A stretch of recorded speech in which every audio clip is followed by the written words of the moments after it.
तुम्ही पाहत आहात MCN न्यूज मराठी।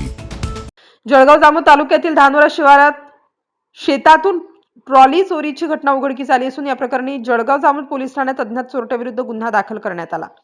फिर्यादी रवींद्र प्रल्हाद निर्मळ वय 63 वर्ष राहणार सिद्धिविनायक नगर जळगाव जामोद यांच्या मालकीची लकी मोटार कंपनीची जुनी वापरातील ट्रॉली धानोरा शिवारातील गट क्रमांक 273 मधील त्यांच्या शेतात उभी होती।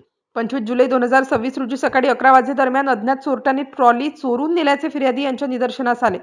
चोरीस गेलेल्या ट्रॉलीची अंदाजे किंमत ₹80,000 असल्याचे तक्रारीत नमूद करण्यात आले आहे।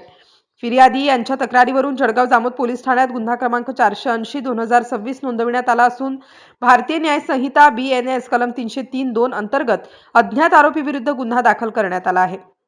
या प्रकरणाचा पुढील तपास पोलीस निरीक्षक सचिन बागुल यांच्या मार्गदर्शनाखाली police head constable Taiyab Ali करत असून चोरीस गेलेल्या ट्रॉलीचा तसेच अज्ञात चोरट्याचा पोलीस शोध घेत आहेत। MCN न्यूज मराठीकरिता ज्ञानदेव राजनकर, जळगाव।